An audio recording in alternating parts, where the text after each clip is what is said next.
معاكم مؤمن شلبي وحلقة جديدة من برنامجنا وبرنامجكم خواطر زملكاوي. قبل ما نبدأ الحلقة أحب أتوجه بكل الشكر للناس اللي بعتت لي على الحلقة اللي فاتت وقالت فيا كلام يفرح. بس أنا ليا تعليق واحد بالنسبة للناس اللي قالت إني مشروع إعلامي كويس. أنا مش إعلامي.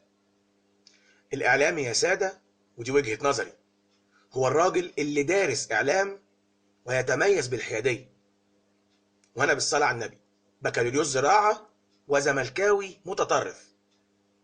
يعني لو الزمالك بيعمل حاجة غلط لكن في مصلحته أنا قشطة عادي، مفيش مشاكل بالنسبة لي. أنا مع كل حاجة في مصلحة الزمالك وضد أي حاجة ضد مصلحة الزمالك. بسم الله الرحمن الرحيم. نبدأ حلقة النهاردة.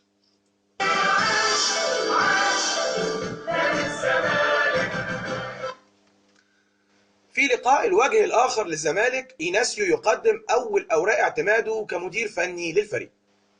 الزمالك بيبدأ اللقاء ب4-2-3-1 المعهودة. الزمالك بدأ بضغط عالي جدا جدا من أول مساكين الفريق الضيف وباكين الطرف ب4 لعيبة من الزمالك. كناش بنشوفها دي. اعتمدنا معظم الوقت على تجميع اللعب في طرف من الطرفين عشان نخلي لاعيبة الخصم هي كمان تتجمع في نفس الطرف، وبعديها نرسل كورة طولية على الأجناب لشيكا أو لرفعت حسب الناحية التانية اللي فضيت. جمل وتكتيك واضح وأداء أفضل بسنين ضوئية عما كنا عليه.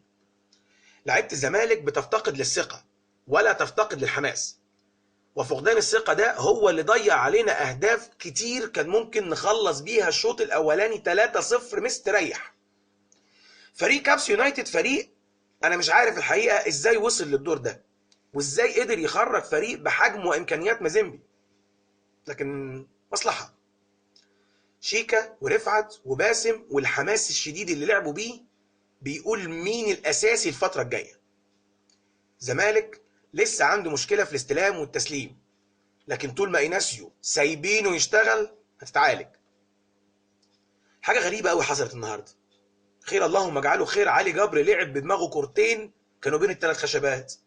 الله العظيم تصدق. الأغرب بقى إن الزمالك جاب جول من ضربة ركنية.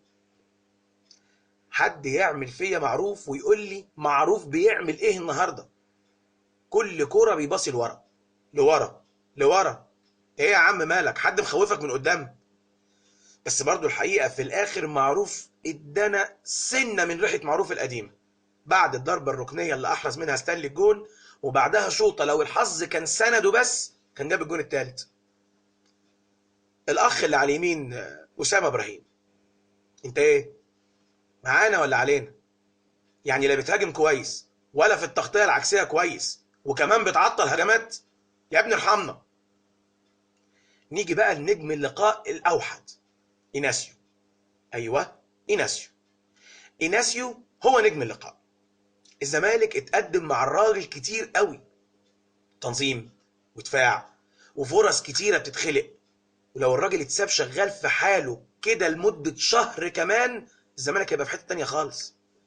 الراجل فهم 90% من لعيبة الزمالك وعرف مين هيبدأ ومين ممكن يكمل لآخر دقيقة في الماتش ومين هيكون بديل مؤثر في الماتشات. غياب أيمن حفني النهاردة بيأكد على إن الراجل ما عندوش نجم ولا لاعب مهم. اللعيب اللي هينفذ التعليمات ويجتهد ويلتزم في التدريب هو اللي هيلعب. محدش يتكلم في ماتشات الدوري اللي جاية خالص على مستوى الفريق. باقي ماتشات الدوري هتبقى ماتشات تجريبية لباقي ماتشات أفريقيا وماتشات كاس مصر، فأبوس على دماغكم بلاش زن. مشاكل الفريق هتتحل شوية شوية، بس انتوا اصبروا بكتيرها شهر. في الآخر مبروك الفوز و3 نقط مهمين جدا في بداية المشوار. عاش الزمالك ويا رب نشوفه بطل.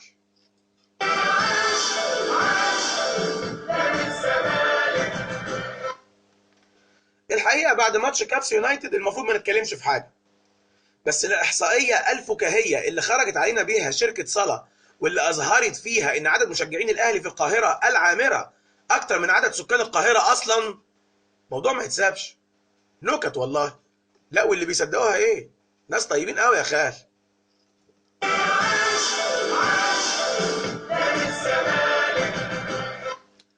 ايناسيو بعد الماتش قال ان كم الفرص اللي ضايعه دي هتوديه المستشفى. الحقيقه الزمالك لو استمر كده بكم هذه الفرص الضايعه دي، انا هكون جنبك في نفس المستشفى في الاوضه اللي حواليك على طول. بس اقول لك، عوده الثقه للعيبه وتسهيل الدنيا عليهم في الكوره ده دورك. تظبيط الفريق اكتر من كده ده دورك، واحنا مستنيين منك كتير وكتير قوي.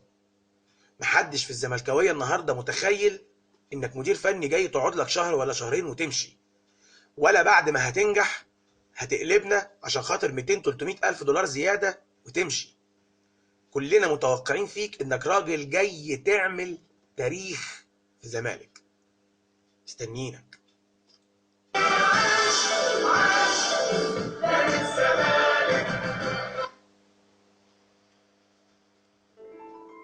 في اخر الماتش هتف الجمهور الحاضر: 1 2.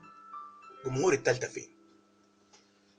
الحقيقة وبرغم اني مش مع كل افعال جمهور التالتة يمين والملقبين بالوايت نايتس، الا ان هم وحشوا المدرجات. اصواتهم واغانيهم والاهازيج، دخلاتهم وفرحتهم والمدرجات اللي بتتزلزل من تحت رجليهم.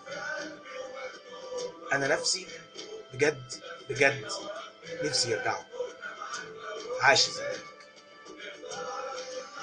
نهاية حلقتنا، نتقابل الحلقة الجاية.